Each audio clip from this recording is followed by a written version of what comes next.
Why pagsugba og talong, guys? Mindset ba? Mindset. Hello again. Now I decided to make a vlog about this cooking of mine. Char. Magtagalog na lang ako para lahat makaintindi. Kasi sabihin na naman ng ibang friends ko, ano ba yung mga pinagsasabi mo? Hindi namin maintindihan. Okay, so sige, kami na mag-adjust mga Bisaya. So I decided to make a vlog about this one kasi very special to, guys. Yan ang ating bida ngayon, ang aking fiesta. Yes, pinaghirapan ko yan. Dinala ko talaga galing Bohol yan. Yes, sa Bohol or sa Visayas lang po may fiesta. So only Bisdax can relate kung gaano kasarap ang fiesta beef loaf. Must try. O niligid pa, so ato na lang kamuton.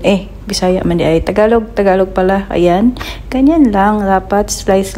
Wag nang magtinidor, guys. So, ato na Bisaya na po ko. Lagyan pala natin ng itlog yan. Kasi request ni Dave. Gusto niya yung may halong itlog na ipa-fry. Yung beef loaf. So, mag-ready na tayo. Okay? Yan. Usually, guys, pag walang pasok, ganyan lang. Sa morning, ako or siya ang magluluto. Pero kawawa naman kasi mga 11 na nakauwi kagabi. So, ako na lang kasi off naman ako. Yan ang request niya. So, lutuin na natin. Ayan, ito lang ang hangout namin. Kusina.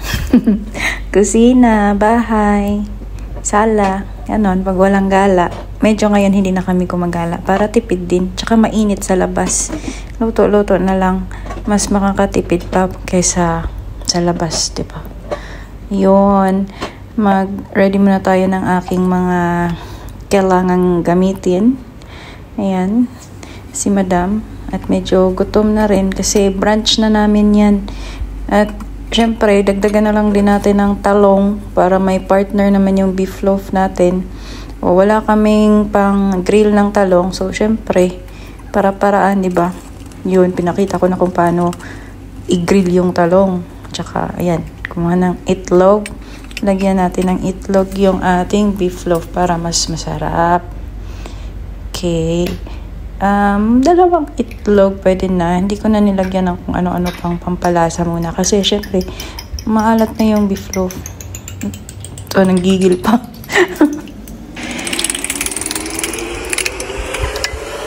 Sino dito ang favorite din ang fiesta beef loaf? Hands up. Taas ang kamay.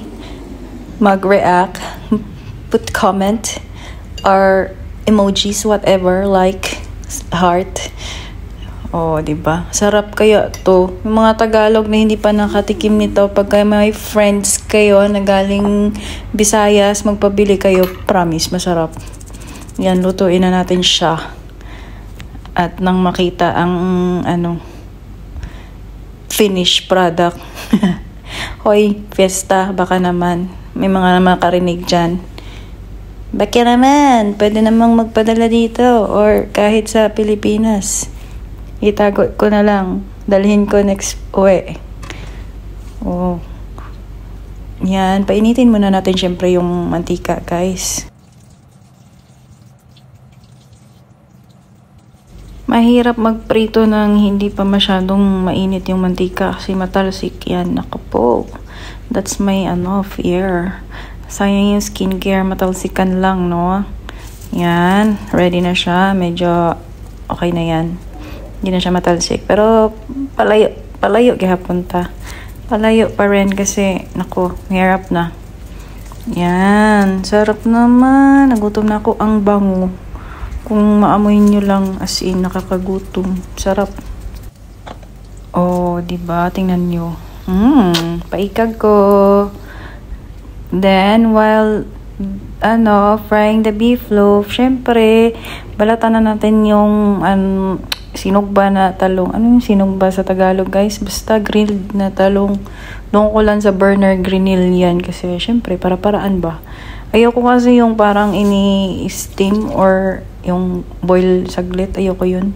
Mas gusto ko yung may ganyang amoy, yung grilled. Masarap. Mas masarap siya. So, gawin natin dyan, since may itlog na akong sobra, syempre, itlog din ang ilagay natin dyan sa talong. Tortang talong lang. Ayan, guys. Pero balatan muna natin while napiprito ako ng beef loaf. Ganyan talaga dito, multitasking. Alam niyo ba, while nagluluto ako, may sinasalang din ako, labahin. So, ganyan dito, walang yaya-yaya. Kaya, hindi afford. Shout out sa mga helper natin dyan sa Pilipinas na sobrang nakakatulong talaga. Thank you very much. Siyempre, linisin din natin yung mga kalat after. Ganyan dapat pag nagluto or may ginagawa sa kusina, dapat malinis. Ayoko kasi yung makalat, hindi ako nakaka-concentrate. Kung may ginagawa ako, dapat maayos. I don't like kalats. Ayan na, luto na.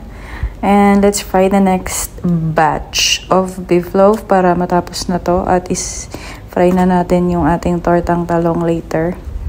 Yan. Last na yan. At takot pa sa talsik eh. Ang layo. Long distance relationship kami ng beef loaf. Oh, layo. Ganyan din ba kayo pag nagprito? Sinong same sa akin? Hands up. Well, nagpiprito tayo ng ating beef loaf. Mag-ready na rin tayo dito sa ating tortang talong. Gamitan natin ng konting magic, guys. Budbura natin ng konting magic. Konti lang naman. Tsaka, yung egg natin, dinagdagan ko lang ng isa pang egg. Tapos, nilagyan ko lang yan ng pepper, tsaka garlic powder. Yan, makikita nyo naman kung paano mo ko prepare. Simple lang. Hindi na ako nag-salt. Hindi ako pala salt. May magic sarap naman. Ganun din, no? Hindi nag-salt, pero may magic. Konti lang. Diba? Pampalasa lang naman. Tapos, halo-halo nyo lang. Ganyan. Alam niyo naman siguro paano magluto niyan. Sinong may favorite ng tortang talong? Masarap din kaya yan. Pero wag lang araw-araw. Yan. And then, ano bang ginagawa ko dyan? Ang busy ko naman. Kinuha ko na yung last na, batch ng beef loaf. Ready na. Tapos, isasalang na natin yung tortang talong later. Magigising na yung amo ko, guys, mamaya. Makikita niyo yung amo ko mamaya, guys. Ayan, pepper. Where's the pepper? That's the pepper. Mahilig ako sa paminta. As in, halos lahat ng niluluto ko nilalagyan ko ng paminta. Pamen? Hindi pamen ha, paminta. Paminta na pansahog sa food. Tsaka garlic powder. Masarap din yan. Ganyan lang. Oh, galing. Alam nyo, natuto lang akong magluto sa YouTube. Sa YouTube University ako graduate. Okay naman. Effective naman din pala siya. Kasi natuto din talaga ako. Ganyan talaga, mapilitan kang matuto magluto pag wala ka na sa inyo. Yung, strong, independent, na ako. Person. Char. Nagluto lang ano na mga hugot. Charot lang. Pero kidding aside, kailangan talagang matuto tayo. Kasi dadating ang panahon, syempre hindi naman tayo forever na nakadepend sa magulang, sa parents. Wala nang yaya-yaya dito. Tapos kung saan kayo magpunta, at least alam nyo na. Yan, ready na po. Nagtanong na po ang aking amo kung ready na ba. Ready na po. Yan, ipiprito na natin yung ating eggplant. Sarap, oh. Yan na. Konti na lang. Kakain na. Yan, sa lahat talaga ng gagawin dito sa kusina, yung pagpiprito ang weakness ko. Takot ako sa mantika. Yan talaga ang aking fear. Kaya ganyan ako kalayo pag nagprito. Pagka isda, meron pa akong shield. May shield ako. Bumili kami ng yung pang shield. Kasi takot nga talaga ako. Ayoko matalsikan. Masakit. Tsaka, ang hirap magpagaling ng scar. Sarap. Bango. May dalawa pa. Sasalang pa natin yung dalawa. And syempre, yung nilabhan ko tapos na. I-hi-hi pa niya. I-hi-hi. Alam nyo, i-hi-hi guys. Basta kayo na mag-research sa mga hindi Bisaya dyan. Yan. Take a look at my kitchen and my beef loaf. The Fiesta beef loaf. Patapos na talaga. Medyo gutom na. Sa mga nanonood, what time na sa inyo? Brunch na ba? Or lunch? Dinner? Whatever. Anong oras na sa inyo? Kasi by the time na ginawa ko to, yung vlog na to, mag-10 na yata sa amin. 10 or past 10 na. Ganyan. So, magla-lunch na kami. Brunch pala kasi wala kaming breakfast. Matagal kaming gumising. Sa Pilipinas siguro hapon na. Tapos na silang mag-lunch. Kami hindi pa. Kasi 4 hours difference ang oras ng UAE sa Pinas. So, mas late kami ng 4 hours. So, kung nag-lunch na kayo kami, kakagising pa lang. Si Inday. Expert na loto-loto. Kuya kayo. Panay ilamos. Hindi man halata, no? Raw vlog gani. Raw vlog o makeup pa mo luto. Wala na yung makeup ay. Para gitna. Mana ang true. Very raw. Ay hala, bakit nagbisaya na naman ako? Nakalimutan ko. Tagalog pala dapat. Ayan na, sumilip na yung amo ko. Gutom na yata yung amo ko. Oh my god ka pa dyan. Ayan na, gising na siya. Kaya, siya na mag-prepare doon sa table. Konti na lang. Maluluto na at kakain na kami. Inutusan ko na siya na mag-ready doon. At para makakain na kami.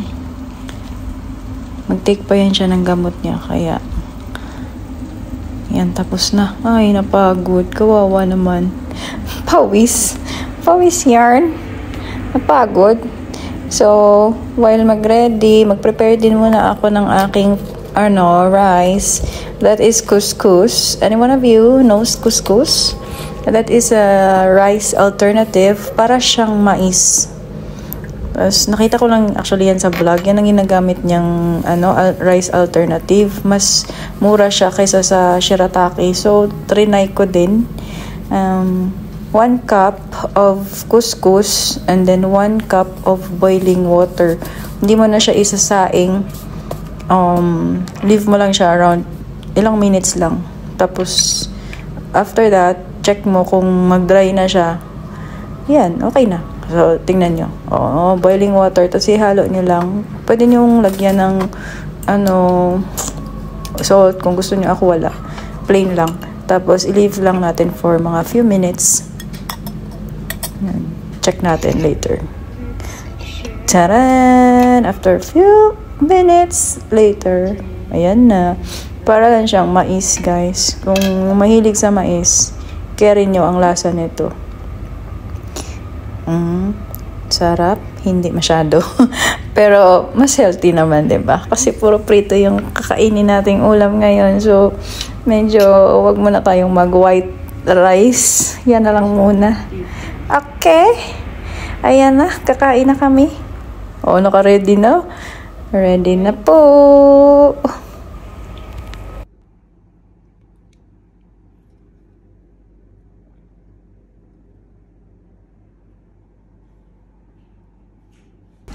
Diyan na.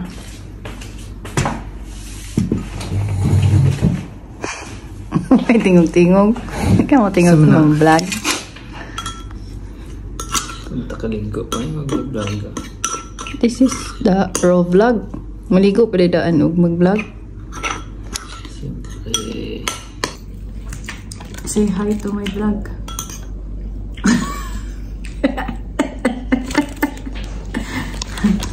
Mga ulamig guys. Shy siya. Kasi hindi pa daw siya naliligo. Kaya after, siya pinagugas ko para may pakinabang din naman yung amo ko.